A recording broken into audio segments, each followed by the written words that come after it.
Vamos dar início a mais um episódio do Pode Saber, o podcast da Escola de Saberes Daniel Walker. Sou Maria Feitosa, professora da Escola de Saberes. Sou uma mulher branca, estatura mediana, cabelos loiros e ondulados. Estou calçando uma sandália branca, vestindo calça jeans e blusa na cor vinho, com a logo da Escola de Saberes. Portando óculos de armação quadrada e brincos argolas prata. Olá, ouvintes. Eu sou Victor Eufrásio. Eu sou um homem pardo, tenho olhos pretos. Estou usando um óculos de grau preto também. Estou usando uma camisa vinho com a logo da Escola de Saberes, uma calça preta, uma sandália marrom e tem uma parede branca atrás de mim. E hoje a gente traz aqui, para o Pode Saber, esse convidado, o Alberto Marinho. Ele, que é formado em dança pela Universidade Federal da Paraíba, é especialista em psicopedagogia institucional e atualmente é mestrando em arte cênica pelo programa de pós-graduação da UniRio. Então, Alberto, seja muito bem-vindo. Gostaria que você fizesse sua audiodescrição nesse momento e seja muito bem-vindo à Escola de Saberes. Obrigado pelo convite. Meu nome é Alberto Salles. Eu sou uma pessoa preta, negra, cabelos pretos, uma barba preenchida, óculos preto, tô vestido com uma blusa azul de botão, uma calça que também é o mesmo tom do azul e um tênis. E atrás de mim é uma parede branca. Então eu quero agradecer por esse convite e por estar aqui mais uma vez conversando com vocês, Vitor e Maria. E é sempre uma honra. Obrigada, Alberto. Então, para início de conversa, Alberto, a gente sempre procura um pouco da trajetória pessoal da pessoa. Procura saber um pouco dessa trajetória, né? Então, nos conta um pouco sobre a sua trajetória de vida. Quem é Alberto? Alberto é um menino muito sonhador, que desde criança sempre foi apaixonado por dançar. Inclusive, na minha dissertação, eu falo sobre isso, que uma das minhas referências de pessoas de dança era o Jacaré, da banda El Chan. E, inclusive, uma das pessoas da banca fez: Alberto, é importante você dizer que essa pessoa ela é negra, nordestina. Para hoje, eu não sabia, mas para ser referência, para ter esse lugar dessa pessoa.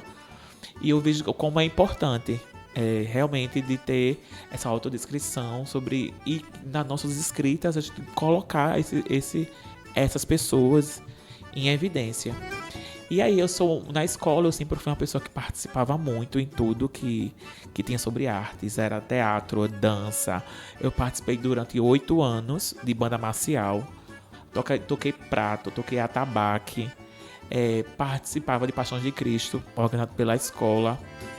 E isso reverberou.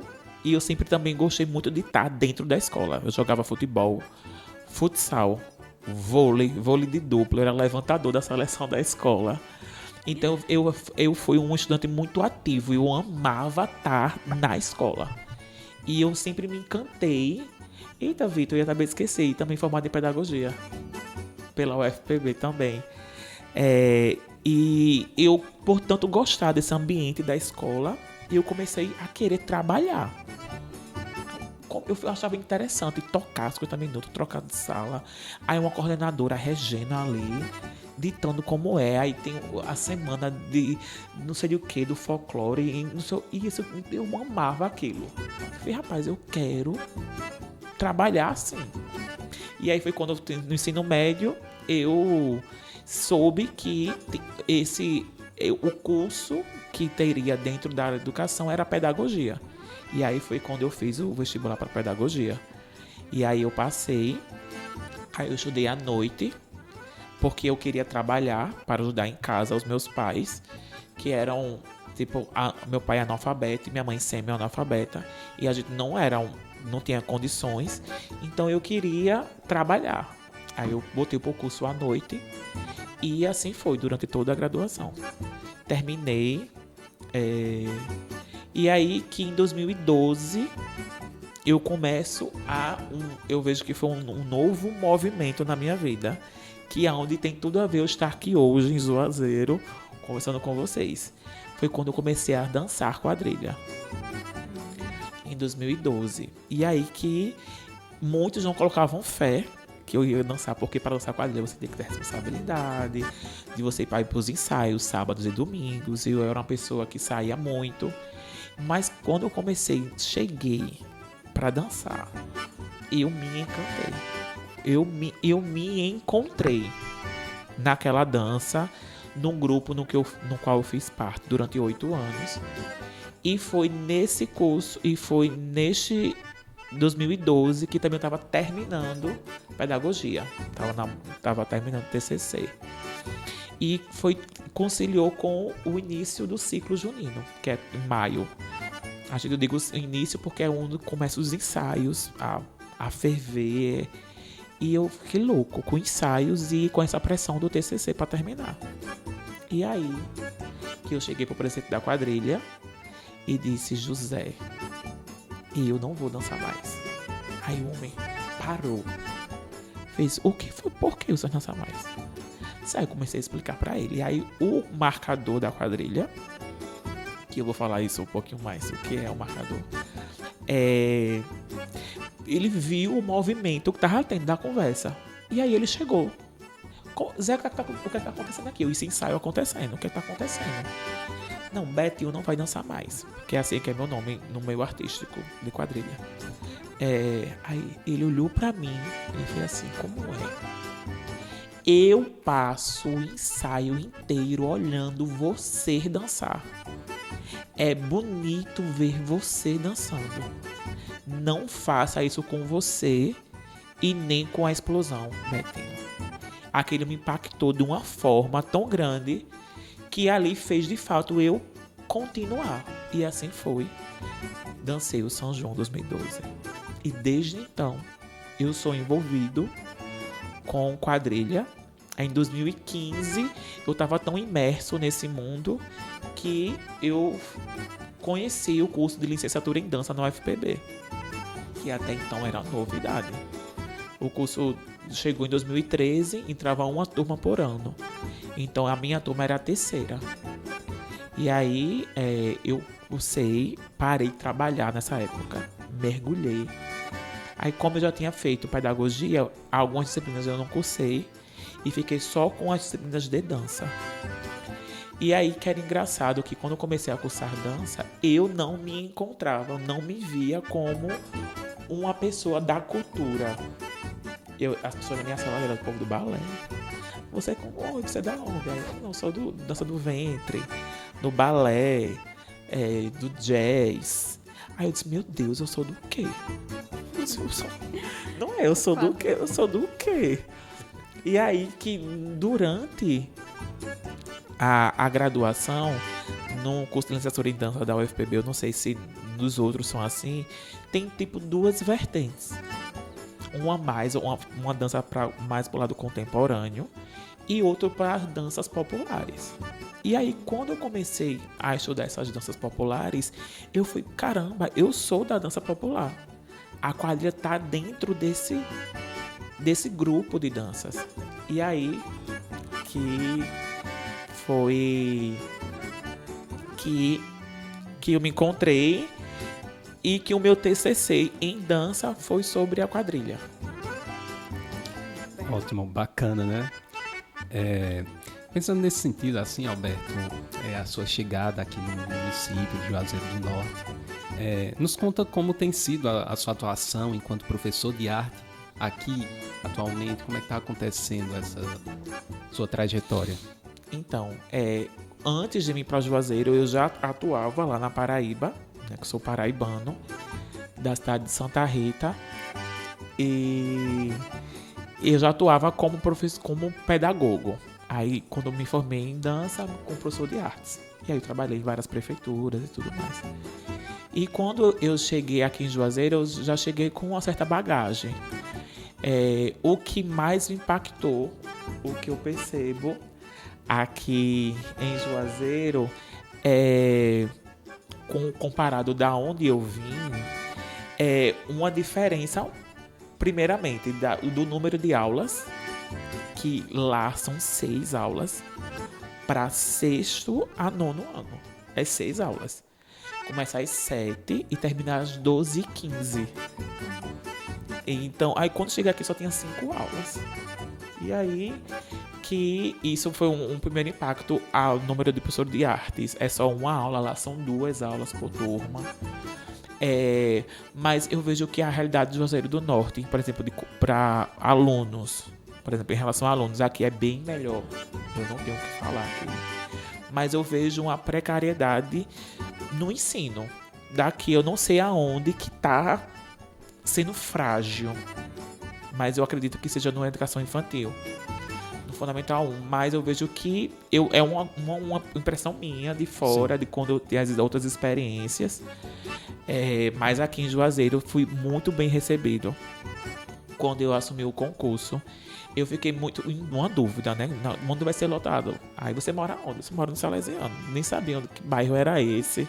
Não conhecia muita coisa aqui em Juazeiro. Eu só senti que quando eu vim fazer a prova aqui, foi uma coisa. Eu disse, meu Deus, que cidade é essa? Foi uma coisa que uma energia que já me contagiou.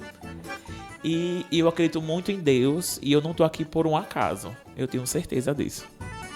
Ainda mais por eu ser o único professor de dança no município. Que é uma outra coisa que diz muito sobre eu estar aqui hoje. E eu já me perdi aonde que eu tava falando. Não, você estava falando sobre a prefeitura e tal, sobre você ter chegado aqui, se acreditava muito em Deus. Eu lembrei. Aí, da lotação. E quando a mulher começou a perguntar, você quer onde? Tem tal escola, tal escola, tal escola. Eu disse, eu lá sei. Aonde fica o horto, onde fica não sei o quê. Aí ela fez assim, mas você mora onde? Eu disse, moro no Salesiano. Ela fez, pronto. A mais perto pra você é a escola Prefeito José Monteiro. Aí eu, tá certo. Eu vou pra essa escola. Né? Tá bom. Tá tudo bem. E aí, quando eu cheguei na escola, eu fui muito bem recebido. Muito bem recebido pela coordenadora, pela gestão da escola, pelos professores. Eu dou graças a Deus de eu estar nessa escola. E era um sonho que eu tinha de estar numa escola no qual que eu pudesse presenciar uma construção do meu trabalho, que eu visse. Mesmo que a gente não sabe que nosso trabalho de professor é um trabalho de formiguinha, não é tão palpável assim. Mas como antigamente a pessoa era contratada, uma hora você estava numa escola, aí depois você ia para outra, você não tinha um vínculo. Então hoje eu posso ter esse vínculo, acompanhar um aluno do 6º ao 9º, de ver o crescimento dessa pessoa, dessa adolescente, da família, dos professores, de como... E eu fico feliz de estar em Juazeiro, podendo contribuir para a educação desses jovens nessa linguagem especificamente da dança. Legal, Alberto. E só puxando uma perguntazinha, qual a sua metodologia que você usa nas suas aulas de arte, que você sente que realmente isso aqui está fazendo a diferença? Então, eu quando cheguei na escola, eu percebi que aulas práticas para os alunos não eram aulas. Então era como se fossem brincadeiras. Porque eles Tem essa mesma impressão. já era um costume dos alunos de em artes apenas desenhar. Então eu estou na minha metodologia sempre tentando entrelaçar a teoria com a prática, sempre, e sempre com aulas diferentes. Por exemplo, se hoje eu fiz uma aula expositiva, aí eu vou fazer umas perguntas, por exemplo, uma avaliação, eu trago um quiz, coloco numa caixinha. Às vezes não tem como ser data show, por estar ocupado, então eu coloco só a caixinha mesmo, e eles ficam ouvindo e eu pauso, tipo que fazendo uma avaliação deles do que eu falei. Isso traz uma dinâmica. Eu recentemente estava trabalhando uma música da Semana Santa. A gente estava fazendo um teatro da Santa Ceia, do Lava Pés. E eu queria que no final todos em um só cantassem. uma música que fala sobre a ressurreição de Jesus. E aí eu comecei a trabalhar essa música com todas as turmas. E eu comecei a fazer, apresentei a ele, nós fazíamos uma leitura compartilhada. Aí eu lia o primeiro estrofe, e aí eu colocava para cada um ler uma estrofe. E depois cada um lê uma frase. E na outra aula nós ouvíamos a música. Não falava nada, não lia, apenas ouvia e acompanhava. E nessa mesma aula eu pedi para eles recortarem cada estrofe, eles recortarem. E depois misturava, e com essa mistura dessas estrofes, eles iam montando de acordo com o que eles achavam que era música, pelo que eles já tinham lido, já pelo que eles tinham ouvido. Aí ficava todo mundo com silêncio na sala, todo mundo, cada um com o seu. E aí, depois disso eu começava a voltar pra música, a letra da música. E eles ficavam, olha, qual é a primeira frase? Tal frase. É essa frase mesmo, gente, não. E aí eles pegavam a outra pedacinho e botavam pra cima e assim reconstruía de novo aquela música e depois cantava. Enfim, tem um vídeo maravilhoso. E no final todos cantam no dia da culminância.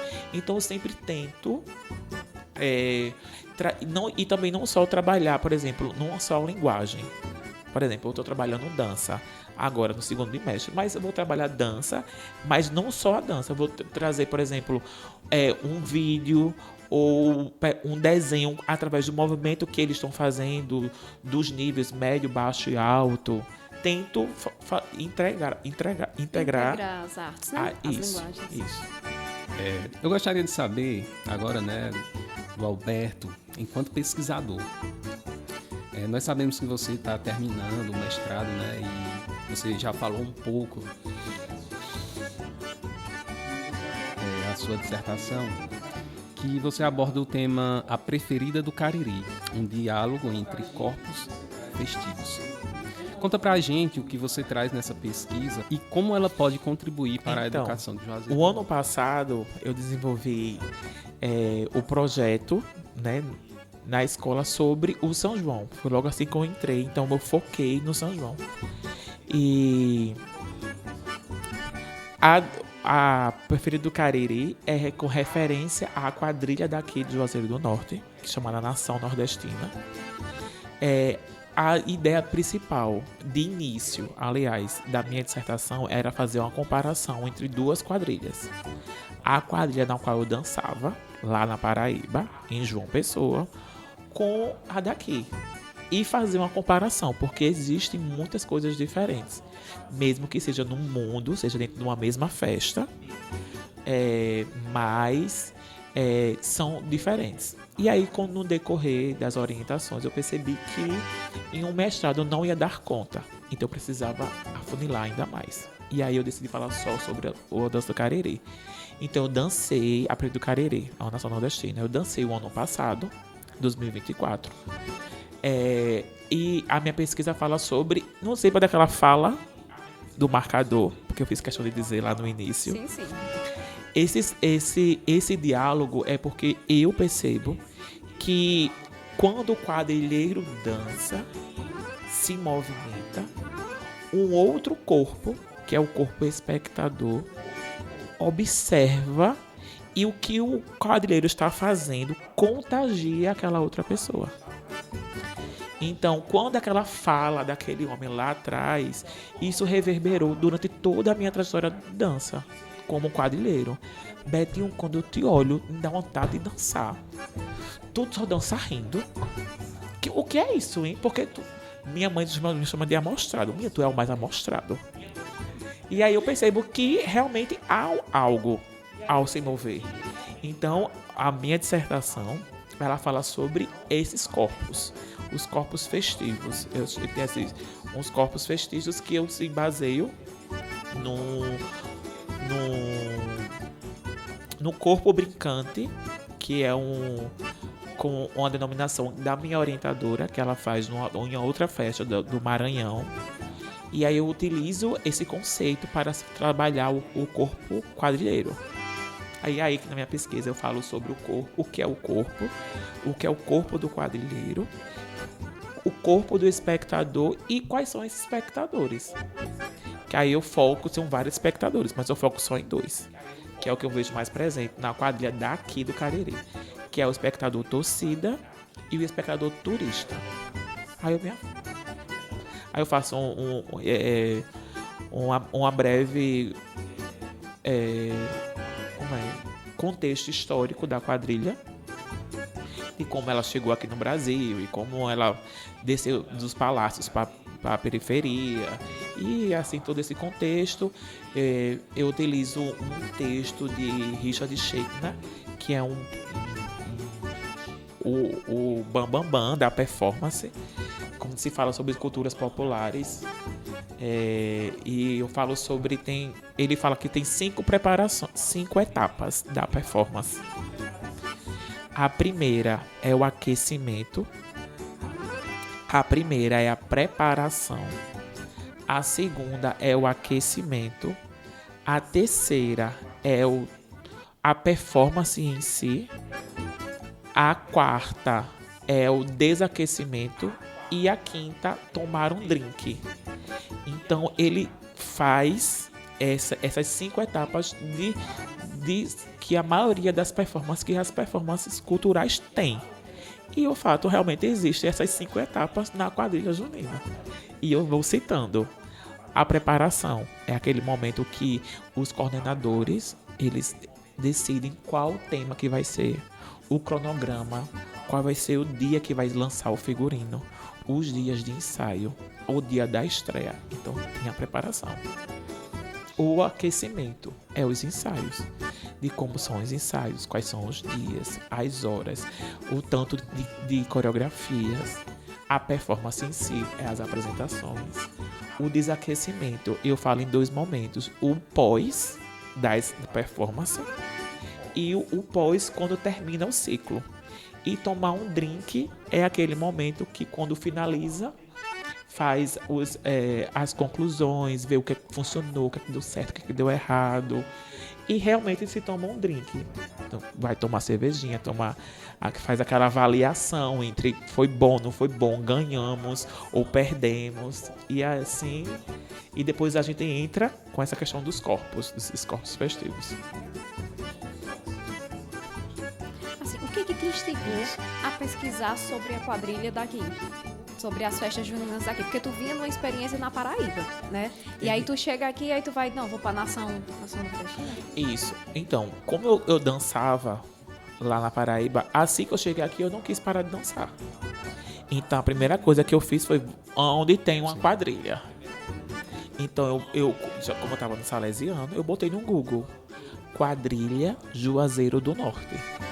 Aí a primeira que apareceu lá, o arroba da nação nordestina. E assim, eu cliquei. Oxe, que Instagram é esse? Aí eu comecei a observar, mandei um direct. A pessoa respondeu, fale com o cicrano. Mandou o telefone dessa pessoa. No outro dia eu já estava ensaiando. Então são coisas diferentes nesse sentido, né? Um já envereda pro lado da educação em si, que é esse momento que você tem essa prática a partir do projeto de arte da educação, e outra foi uma curiosidade e uma necessidade também de continuar a movimentar-se esse corpo na quadrilha, né? Isso. Então essa pesquisa veio e você se interessou, obviamente, gostou e continuou a pesquisa de mestrado a partir de... Isso. Aí na escola, quando eu comecei a falar sobre o São João, que aí eu quis mostrar para eles um pouco também da minha história, para mostrarem para eles que isso também é um caminho para que eles possam seguir e ter um emprego, ter um concurso, porque hoje eu sou efetivo no Juazeiro do Norte e eu digo que é por conta da quadrilha. Então é um prazer, é uma honra eu dizer que sou quadrilheiro. Eu ouço muita coisa assim, mas tu é tão elegante para ser quadrilheiro. Eu digo, oxente, como assim? Oxente, e o que é que tem a ver? Tantas falas assim distorcidas, né? Eu disse, mas o que é que tem a ver? Mas isso é super comum. Eu já escutei frases do tipo, você não parece uma pessoa de teatro. E aí você, mas como? Tem que ter todas as características estereotipadas, né? É, o de uma pessoa que faz estereótipo, né? teatro. Não, são pessoas e cada um tem uma personalidade, tem uma vivência diferente, tem gostos diferentes, né? Então, por exemplo, você é da dança, eu conheço outras pessoas que fazem dança, mas já se interessa por outras ramificações da dança. Interessa por um forró, um balé, uma outra parte. Já seu interesse de vivência, de pesquisa é a quadrilha. E que bom que é a quadrilha que hoje você está aqui com a gente, né? Então, só dando sequência, Betinho, e falando sobre quadrilha, como é que você vê a quadrilha hoje? Tanto nos grandes festivais juninos, como a gente já vem discutindo, quanto na educação escolar. Então, quando eu comecei a desenvolver esse projeto na escola, eu percebi que mesmo sendo uma coisa nossa, nordestino, aqui a realidade do Ceará, e eu vejo que é forte a cultura daqui, os alunos não sabiam. Eles nunca tinham visto uma quadrilha. E até os colegas que estão na mesma sala, dançam, eles nunca tinham visto. Eu fiz como, então eu comecei a perceber que era importante esse trabalho na escola. Então eu falei sobre a origem da quadrilha. Eu trouxe uma pessoa de dentro daqui de Juazeiro, um conselheiro tutelar também maravilhoso, que realiza esse trabalho aqui. Eu levei para a escola um figurinista que fez um trabalho de desenho sobre as roupas de figurinos, da diferença de como era e como hoje está, que é aí que vão entrar a diferença das quadrilhas. Aí eu fiz uma partilha da minha vida, de tudo que eu falei aqui para vocês, para ser uma forma de inspiração para muitos, porque não é só na dança, por exemplo, você pode ser maquiador, você pode costurar. É um ciclo que envolve muito dinheiro e muitos talentos na quadrilha. Então eu percebi que eu tinha que propor isso para a escola. E sobre na questão das quadrilhas, existem ainda, mas é muito raro, as quadrilhas matutas / tradicionais e as quadrilhas estilizadas. Eu nunca dancei em quadrilha tradicional. Já peguei nesse novo tempo de quadrilha estilizada, com roupas com brilhos, com movimentos diferentes, com organização coreográfica, com formas geométricas, sabe? Com luzes, grandes cenários. Então, mas quando eu pesquisava, eu via que existe uma diferença. Mas a diferença que muitos, inclusive minha orientadora, ela falava que é tipo que hoje as quadrilhas tipo querem apagar, entre aspas, a quadrilha tradicional. Pelo contrário, os lugares que eu dancei, no qual eu fiz parte, nunca ninguém quer deixar de lado o tradicional. A quadrilha sempre vai ter, inclusive na minha dissertação eu falo sobre isso, sobre o conceito de matriz e motrizes.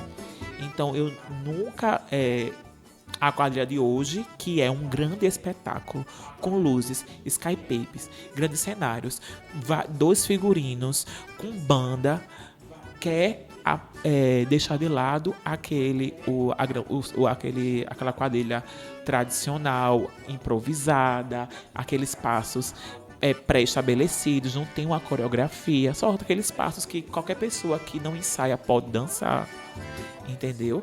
E eu vejo assim que é o tempo, como tudo evolui, as danças evoluíram, e eu acredito que as danças populares, elas se apegaram nessa globalização, nessas mudanças, para não cair no esquecimento. E eu vejo que é por isso que a quadrilha é tão forte no Brasil, principalmente no Nordeste.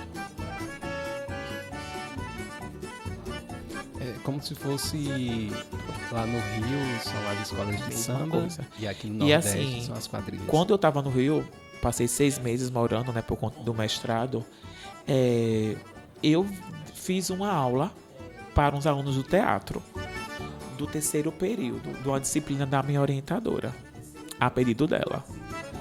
E aí que eu fiz uma oficina com eles, e eles ficaram... Porque pra gente é uma coisa tão óbvia Mas para as outras pessoas, eles nunca viram, nunca pegaram tipo numa saia, o movimento da saia, os meninos com o chapéu, fazer o movimento com o chapéu. E no final desse workshop eu dancei. Foi no final várias perguntas, mas é como? Isso não é de salto? As meninas não estão descalças, não, é de salto.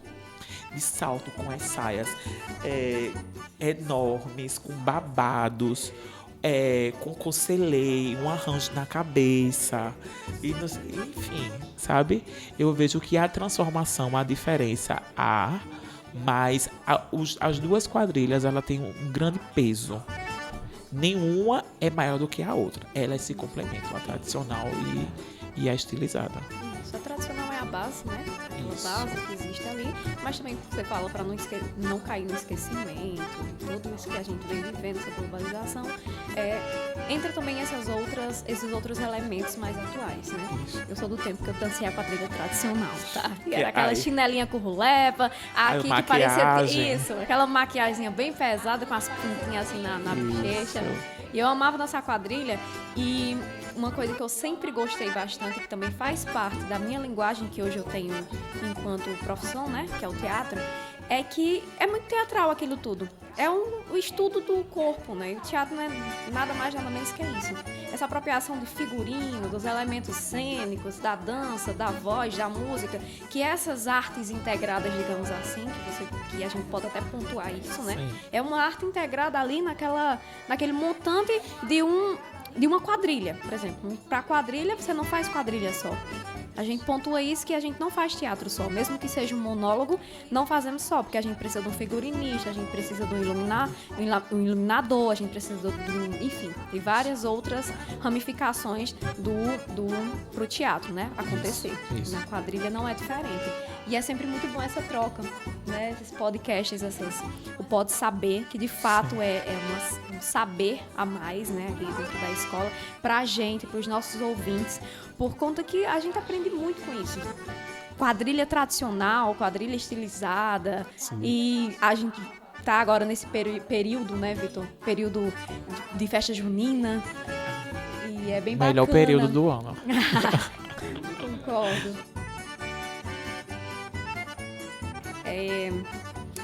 Pensando em tudo isso que você já falou, Betinho, você poderia indicar alguns grupos que são referência nesse universo? Sim. Aqui, por exemplo, no Ceará, certo? Aqui, no Cariri, eu percebo que um grupo que realmente é bem forte, aqui e fora dele, é a Nação Nordestina. Mas em Fortaleza tem a Babaçu, tem a Paixão Nordestina, tem a Ceará Junino. Em Pernambuco tem a quadrilha Lumiar. Na Paraíba tem a Moleca Sem Vergonha. Tem a Junina Fogueirinha, na qual eu dancei. Tem a Lajeiro Seco. Em cada estado, na Bahia tem a Capelinha do Forró. Né? Alagoas tem a Luar de São João. Em cada estado tem, sabe, as referências. E que o concurso da Globo, o Festival da Globo, ela reúne essas quadrilhas. Por exemplo, aqui no Ceará tem um concurso e eles mandam uma quadrilha para esse festival. Cada estado do Nordeste manda um. E é esse concurso que é passado também em todos os estados, na Globo. Então todo mundo quer participar da Globo, esse Festival da Globo. E ali estão as principais quadrilhas do Nordeste. Eles passam por um concurso, né? Para ser nos seus estados. Nesse programa. Isso. Alberto, tu falou que as quadrilhas hoje são acompanhadas por bandas e tal. Fala pra gente como é que funciona assim, as quadrilhas todas têm uma banda, eles contratam músicos para participar. Como é que funciona assim? Ou é um CD que eles já têm pronto, que coloca pra tocar na hora da apresentação? Então, depende do estado. Por exemplo, em Pernambuco, a cultura deles é com CD. Eles usam pendrive. Eles não usam música ao vivo. Já é deles. Já, por exemplo, Paraíba, aqui no Ceará, na Bahia, são bandas mesmo. Então, contratam os músicos, cantores com contrato em firma que recebem um salário por determinado tempo para você ensaiar durante o São João e do tipo o São João em junho, julho e às vezes até agosto. Entendeu? E aí tem baixista, baterista, os cantores, o triangueiro, o zabumbeiro, o sanfoneiro. E se tiver, dependendo do espetáculo, tem aquela pessoa que toca um certo instrumento, um violino, dependendo da proposta daquela quadrilha. Sim. Então, o ensaio da banda é feito junto com o pessoal que está fazendo os passos lá da quadrilha. Eles ensaiam inicialmente separados. Sim. Quadrilha, banda é banda. Aí quando tá chegando próximo, aí eles se juntam e ensaiam juntos. Mas tinha um momento onde cada um ensaia separado. Sim. Aí, por exemplo, aí tem com essas transformações. Hoje tá tão moderno, se grava um CD. E tem um lançamento do CD. Era isso que eu queria saber. Vocês utilizam músicas autorais ou vocês utilizam clássicos já do forró? Pronto. Depende também da temática. Por exemplo, geralmente, as de Pernambuco, eu volto a falar de Pernambuco. Porque eu sinto também muito da minha dissertação. Eles têm uma característica, por exemplo, a alumiar de todas as músicas, me dizer 95% ser autorais. Todas. E essas músicas contam toda a história. É impressionante como é que eles fazem aquilo. É lindo. E tem as paradas do casamento, dos momentos cênicos. Aí já outros, por exemplo, usam autorais e músicas que tem a ver com o tema. Sim. Depende muito da temática. Por exemplo, na Nação Nordestina, por exemplo, desse ano, ela vai falar sobre a vaquejada. Então, eles pegaram muitas músicas do Valeu Boi, Valeu Vaqueiro, e músicas que já são consagradas no mundo da vaquejada e eles utilizam. Isso depende muito da temática. Então, Alberto, só agradecer. Eu acho que foi bacana esse momento que a gente teve com você aqui, muita informação, né, de qualidade no São João do Pode Saber. Muito obrigado. Espero que os nossos ouvintes também gostem desse nosso episódio aqui, que foi feito especialmente pensando na festa junina. E é isso, muito obrigado e a gente se vê numa próxima. Eu que agradeço pelo convite de estar aqui compartilhando esse movimento no qual tem tanto carinho, tanto amor, gratidão. Hoje eu não estou mais dançando, mas jamais que o São João vai sair. Eu vou estar assistindo os festivais, vou estar indo, comentando e compartilhar essa história. Eu fico muito feliz de poder mostrar para as pessoas como a cultura ela pode sim transformar as pessoas, pode sim transformar a sua vida, que muitas pessoas acham que arte não é nada, quer desvalorizar, e não é. Então eu que agradeço, Maria, Vitor, por esse convite. Eu estou aberto, quando quiser montar quadrilha, quando tiver dançar, vocês ouvintes, aquele menino do quadrilha, eu vou chamar ele para fazer uma quadrilha, me chame, pode chamar, que eu vou. E amo quando, por exemplo, o São João na escola, todo mundo já sabe, é com Alberto. Já sabe, já é referência, né? Alberto, eu já penso, já tá tudo pensado já, para o São João desse ano já. Na escola, eu já comecei os trabalhos já agora em maio, aí é um projeto que vai indo até junho, já tô pensando já em chamar um trio para tocar, porque para poder animar ainda mais a festa. Enfim, eu sou apaixonado, eu amo. Que bom, Alberto. Então, obrigado, ouvintes, por acompanharem mais um episódio do Pode Saber. Os capítulos vão ao ar nas segundas-feiras, às 11h30 da manhã. Fiquem ligados. Até a próxima.